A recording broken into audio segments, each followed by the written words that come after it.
여러분, 안녕하세요. 저는 오랫동안 부처님의 가르침을 전하며 살아온 사람입니다. 오늘은 부처님께서 전해주신 이야기를 바탕으로 게으름이라는 주제에 대해 말씀드려볼까 합니다. 보통 우리는 게으른 사람은 나쁘다 라는 인식을 쉽게 갖게 되지만 과연 그것이 전부 맞는 걸까요?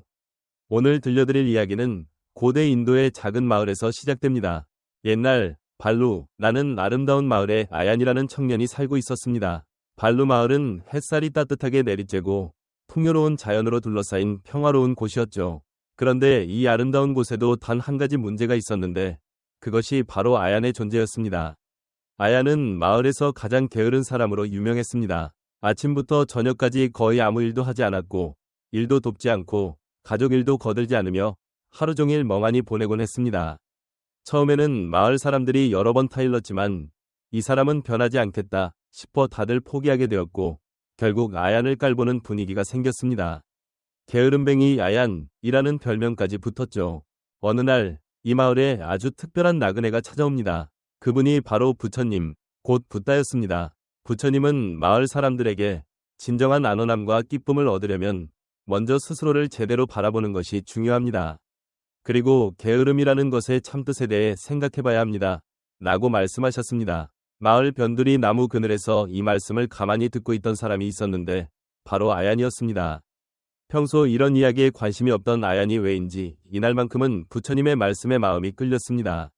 게으름의 참뜻이라니 아얀 스스로도 모르게 귀를 기울이고 있었던 겁니다.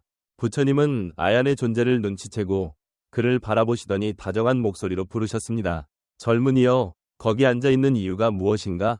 깜짝 놀란 아얀은 조금 주저하며 대답했습니다. 저는 아얀이라고 합니다. 이 마을 사람인데 모두가 저를 게으름뱅이라고 부릅니다. 사실 저도 그렇게 생각해요. 제가 정말로 게으른 사람인가요? 그러자 부처님은 부드럽게 웃으시며 아얀에게 다가가 말씀하셨습니다. 아얀아, 너는 게으름이 정말 나쁜 것이라고 생각하느냐?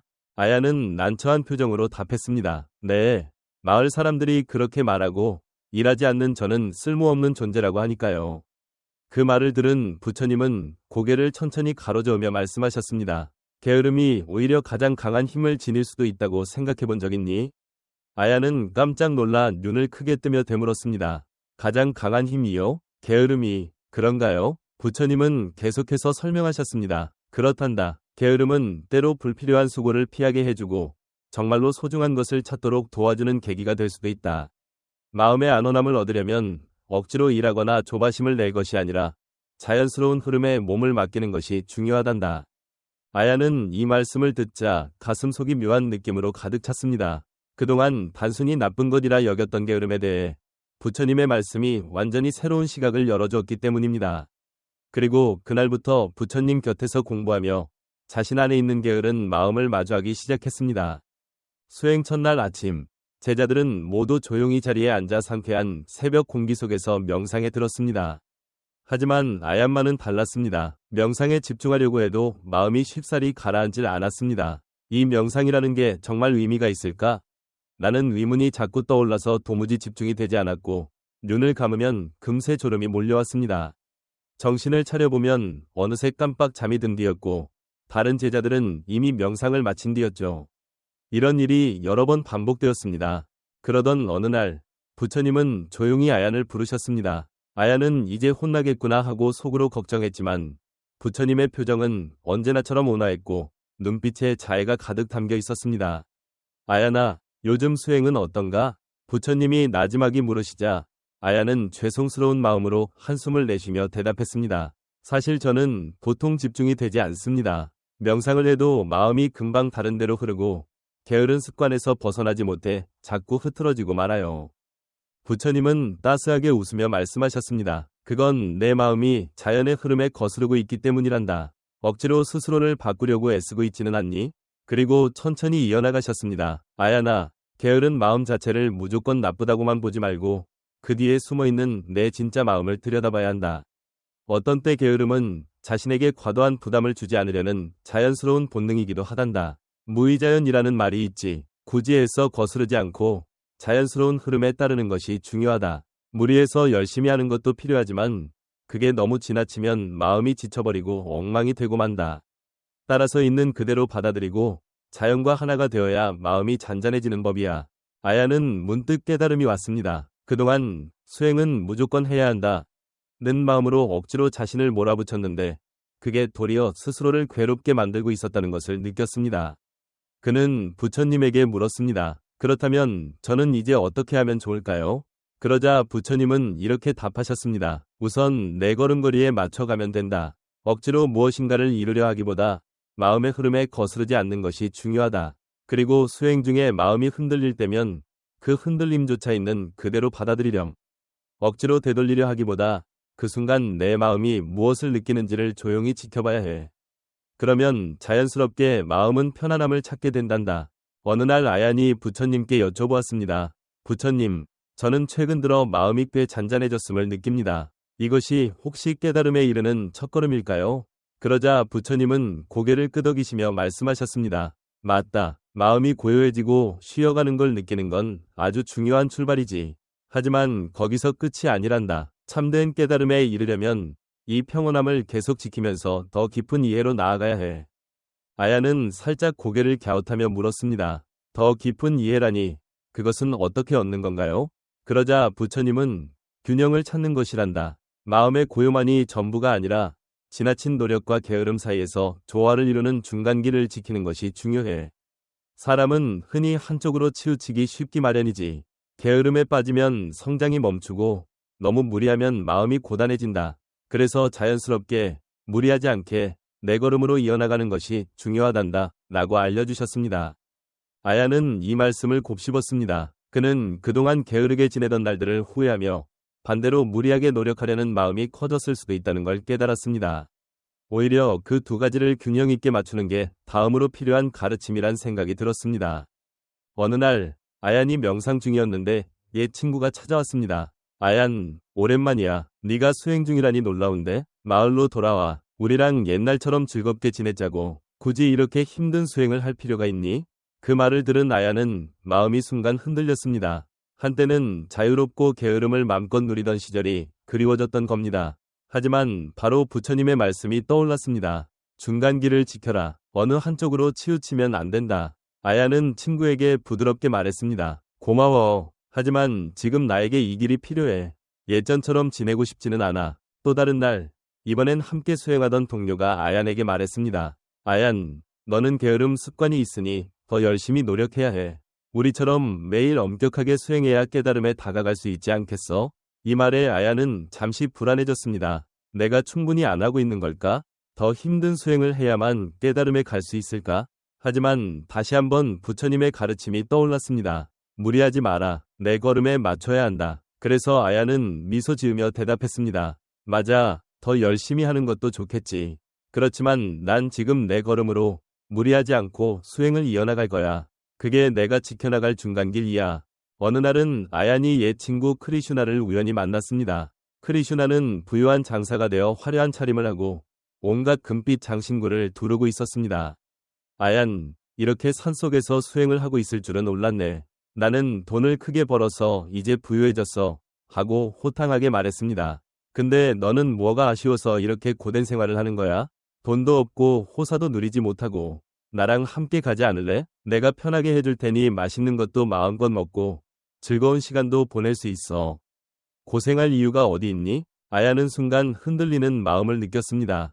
옛 친구가 잘 살고 있다는 사실은 기쁘지만 그 유복한 삶이 얼마나 편안하고 즐거울지도 상상이 됐습니다. 그러나 곧 부처님의 가르침이 떠올랐습니다. 눈앞의 쾌락에 이끌리지 말고 내면 깊은 곳의 평온함을 살펴라. 아야는 차분히 말했습니다. 크리슈나, 고맙지만 지금의 나는 바깥의 호사보다 마음 안의 고요함이 더 소중하다고 생각해. 화려한 생활이 잠깐의 만족을 줄 순 있어도 참된 기쁨은 안에서 비롯된다고 배우고 있어. 그래서 난 이 길을 계속 걷고 싶어.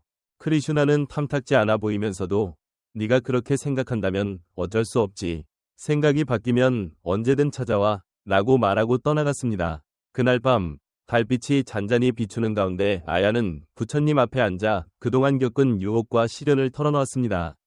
이제 그의 눈빛은 한때의 게으르고 무기력했던 모습이 거의 사라져 있었고 그 자리는 한층 단단해진 마음이 대신하고 있었습니다. 부처님, 그동안 저는 여러 가지 유혹과 시련을 만났습니다. 풍요로운 삶, 쾌락, 그리고 인간관계.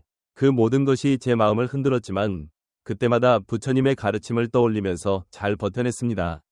부처님은 조용히 고개를 끄덕이며 잔잔히 웃으셨습니다. 아야나, 그것은 정말 훌륭한 일이구나. 누구나 시련과 유혹을 피할 수는 없다. 중요한 것은 그걸 어떻게 마주하고 어떻게 뛰어넘느냐야. 너는 내 가르침을 실천하면서 스스로 무리하지 않고 자연의 흐름에 따르며 마음을 단단히 지켜냈구나. 그것이 곧 깨달음의 올바른 길이란다. 그날 밤, 아야는 깊은 안도의 마음으로 잠이 들었습니다. 예전에 방황하던 자신이 아득한 옛날처럼 느껴졌고 마음속엔 한층 더 큰 잔잔함이 깃들어 있었습니다. 어느 맑은 아침, 아야는 한결 더 결의에 찬 얼굴로 부처님을 찾았습니다. 그리고 묻습니다. 부처님, 이제 제 마음속에 꽤 깊은 고요함이 자리 잡은 것 같습니다. 이것이 바로 제가 찾아 헤매던 깨달음인가요? 이 평온이야말로 제가 바라던 전부인 것 같아서요. 부처님은 다정한 표정으로 미소 지으며 말씀하셨습니다. 아야나, 그 평온을 느끼게 된 건 정말 소중한 걸음이란다. 하지만 깨달음은 아직 더 계속되는 길이기도 해. 마음의 평온을 느끼는 건 분명히 첫걸음이지만 그걸 흔들리지 않게 지켜내고 더 깊은 암과 넓은 눈으로 나아가야지. 깨달음이란 그저 고요히 머무는 상태가 아니라 어떤 상황이 닥쳐도 흔들리지 않는 굳은 마음을 기르는 것이란다. 그리고 그러기 위해서는 중간길, 곧 치우치지 않는 길을 꾸준히 걸어야 해. 아야는 고개를 끄덕이며 그 말씀을 되새겼습니다. 중간길이라면 지나친 노력이나 게으름에 치우치지 않는 것을 뜻하죠. 부처님은 부드럽게 웃으며 대답하셨습니다. 맞다. 세상은 극단으로 흘러가기 쉽단다. 욕망에 빠지면 자신을 망치고 지나치게 고행에 치중하면 마음이 고갈되지. 너는 이미 무의자연의 가르침을 배웠지? 굳이 억지 부리지 않고 자연에 몸을 맡기는 그 조화야말로 중간길의 참된 모습이란다. 아야는 부처님의 말을 깊이 새기고 다시 한번 머리를 숙였습니다. 과도한 노력이나 게으름도 피해야 하고 그 균형을 지키는 게 중요하군요. 그러자 부처님은 만족스러운 듯 미소 지으며 아얀에게 제안하셨습니다. 오늘은 나와 함께 명상에 들어보자꾸나. 마음속에서 고요함을 찾아내고 자연과 하나 되는 느낌을 누려보렴. 아야는 부처님 옆에 나란히 앉아 눈을 감았습니다. 호흡을 고르게 가다듬자 바람이 살갗에 스며들고 새들의 지저귀이 멀리서 들려왔습니다. 나무들이 흔들리는 소리까지 온 몸으로 느껴지면서 그 모든 것들과 하나가 되는 듯한 감각이 퍼져나갔습니다. 명상을 마친 뒤 아야는 감동 어린 목소리로 말했습니다. 부처님, 오늘따라 전에 없던 깊은 고요가 제 안에 들어온 느낌입니다. 바람 소리나 새들의 울음소리가 마치 제 일부처럼 느껴졌어요. 이것이 바로 중간길의 힘인가요? 부처님은 다시 미소 지으며 말씀하셨습니다. 그래, 네가 수행을 통해 자연과 어우러지고 마음을 잔잔하게 가다듬을 수 있게 되었구나. 이제 너는 고요한 마음을 가지는 것을 넘어 바깥 세상과도 하나가 되는 법을 알기 시작했다. 이 느낌을 잘 간직하고 날마다 이를 지키다 보면 더욱더 깨달음에 가까워질 게다. 얼마 뒤 아야는 결심을 굳혀 다시 마을을 찾았습니다. 그리고 어느 화창한 날 마을 광장에서 모임을 열어 자신의 이야기를 전했습니다. 햇살이 따스하게 비추는 광장에 노소를 불문하고 많은 이들이 모였고 한때 게으름뱅이로 불렸던 아야는 이제 차분하고 온화한 모습으로 그들에게 말을 건넸습니다. 여러분, 저는 이 마을에서 한동안 게으르게 지내던 사람이었습니다. 하루 종일 아무것도 하지 않으면서 뭔가 부족하다는 생각은 했지만 무엇을 찾아야 할지는 몰랐죠. 그런데 부처님을 만나고 가르침을 배우면서 게으름이라는 게 단순히 악이 아니라 때로 불필요한 애씀을 거두고 진짜 중요한 것에 집중하도록 돕는 열쇠가 될 수도 있다는 걸 알게 됐습니다. 부처님께서 말씀하신 무의자연이 바로 그겁니다. 지나친 애씀이나 집착을 내려놓고 자연스럽게 흐름에 따르는 것. 그 속에서 우리는 오히려 마음의 평온과 행복을 찾게 됩니다. 그러자 나이가 지긋한 마을의 어른 카리다스가 손을 들어 물었습니다. 아얀, 우리처럼 평범한 이들도 정말로 너처럼 깨달음을 얻을 수 있을까? 우리도 마음의 고요를 느낄 수 있을까? 아얀은 상냥한 목소리로 대답했습니다. 물론이죠. 깨달음이라는 게 특별한 누군가만의 것은 아니니까요. 중요한 건 일상 속에서 억지로 애쓰지 않고 자꾸 자기 마음을 살피는 겁니다. 그리고 한껏 집착하지 않으려는 노력도 필요하고요. 그냥 지금 이 순간을 있는 그대로 바라보면 마음은 조금씩 잔잔해집니다. 다른 날, 아야는 젊은이들과 이야기를 나누다가 그중 한 명인 비지아의 고민을 듣게 되었습니다. 비지아는 미래가 불안하고 빨리 무언가 이루어야 한다는 마음에 늘 조급해하고 있었습니다. 비지아는 저는 항상 마음이 불안하고 초조합니다. 앞날에 대한 걱정이 사라지지 않아요. 어떻게 해야 마음의 고요를 유지하고 서두르지 않을 수 있을까요? 하고 물었습니다. 아야는 빙긋 웃으며 따뜻하게 답해 주었습니다. 비지야, 조급함은 누구에게나 있어. 나도 예전에 아무것도 안 하면 난 인정받지 못하겠지. 라고 불안해했거든. 근데 가만히 보면 그 불안은 미래에 대한 걱정에서 오는 거야. 마음의 고요를 찾으려면 먼저 내 걸음을 알아가는 게 중요해. 억지로 빨리 무언가를 이루려 하기보단 자연스러운 흐름에 몸을 맡겨보렴. 지금 이 순간에 집중하다 보면 미래에 대한 불안과 초조함은 조금씩 사그라들 거야. 비지아는 그 말을 곰곰이 생각하더니 고개를 끄덕였습니다. 무리하지 않고 자연스러움에 맡기라. 그게 마음의 고요를 찾는 열쇠이군요. 아얀 또 웃으며 그래, 우리 인생에는 파도가 있지만 그걸 억지로 막으려 하기보다 타고 흘러가야 해. 내 걸음을 지키고 조급해하지 않으면 마음이 차츰차츰 편안해질 거야. 라고 말했습니다. 이렇게 아얀의 가르침은 마을의 젊은이들에게도 퍼져나갔습니다. 예전에는 게으름뱅이 라며 손가락질받던 아얀이 이젠 오히려 가장 강력한 게으름을 지닌 스승으로 존경받게 된 것이죠. 어느 날 아얀은 다시 한번 결심했습니다. 부처님께 마지막 가르침을 받기 위해 길을 떠나야 한다고 생각한 것입니다.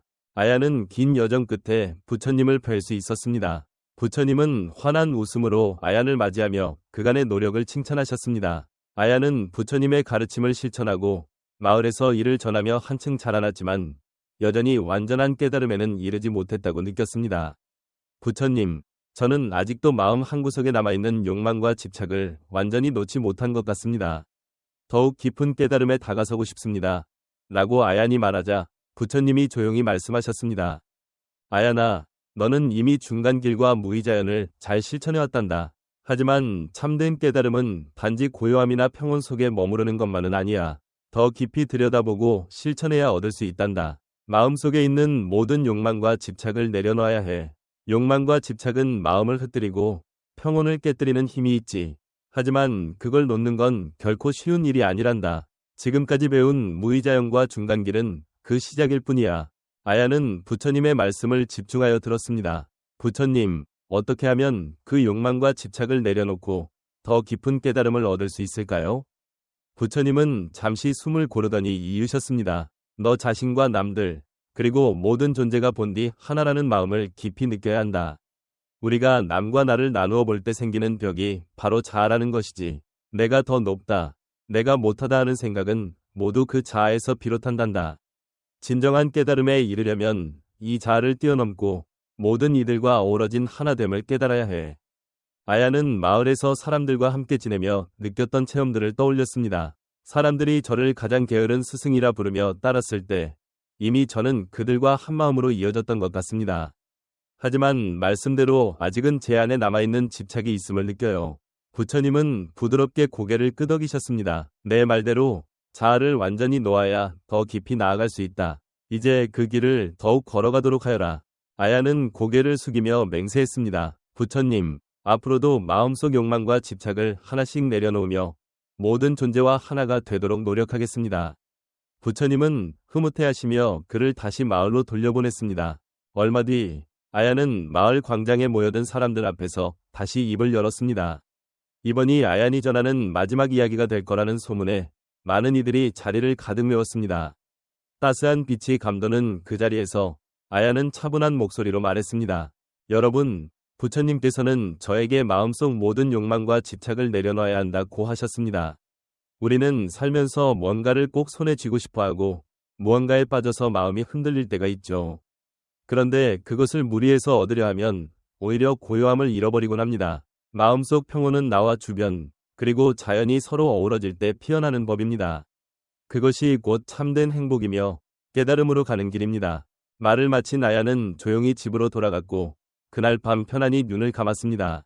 아얀이 세상을 떠난 뒤에도 그가 깨달아 전했던 가르침은 마을 사람들에게서 사람들로 전해졌고 또 다른 곳으로 퍼져나갔습니다. 이 이야기는 게으름의 의미를 깊이 생각해보게 만듭니다. 아야는 아무것도 안 하는 겉모습의 게으름이 아니라 쓸데없는 애씀을 줄여 진짜 소중한 것에 집중하는 내면의 균형을 찾아낸 것이죠.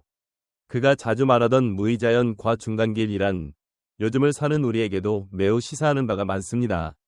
무의자연은 자연스러운 흐름에 몸을 맡기는 것입니다. 억지로 무언가를 하거나 과한 집착에 매달리지 않으며 있는 그대로의 모습을 받아들이는 태도입니다. 살다 보면 목표를 이루겠다며 앞만 보고 달리거나 남들의 시선에 얽매여 지나치게 자신을 몰아붙이다가 지치는 경우가 많죠. 그럴 때마다 한 박자 쉬어가며 자연스러운 흐름에 자신을 맡겨보라는 것이 아얀의 말입니다. 또 중간길은 어느 한쪽으로 치우치지 않는 삶의 태도입니다. 너무 게으르지도 지나치게 무리하지도 않는 가운데 균형을 잡아나가는 것이죠. 아얀의 이야기에서 게으름은 그저 나태한 게 아니었습니다. 되레 불필요한 힘을 허비하지 않고 정말 중요한 걸 향해 나아가는 지혜가 담겨 있었던 겁니다. 바쁜 일상과 여러 부담 속에서 사는 현대인에게도 이 가르침은 큰 울림을 줄 수 있습니다. 적절히 균형을 잡으면 마음이 한결 편안해지고 스스로에게 여유가 생기니까요. 아얀처럼 자신의 걸음에 맞춰 천천히 나아간다면 자연스럽게 마음속 깊은 곳에서 안온함을 찾을 수 있을 것입니다. 그리고 그 안온함이야말로 진정한 기쁨이자 깨달음으로 가는 길이겠죠. 여러분도 일상 속에서 무의자연과 중간길을 떠올리며 마음의 평온을 되찾고 소중한 행복을 누리시길 바랍니다. 오늘도 끝까지 들어주셔서 감사합니다. 언제나 여러분이 편안하고 행복하시길 바라는 마음입니다.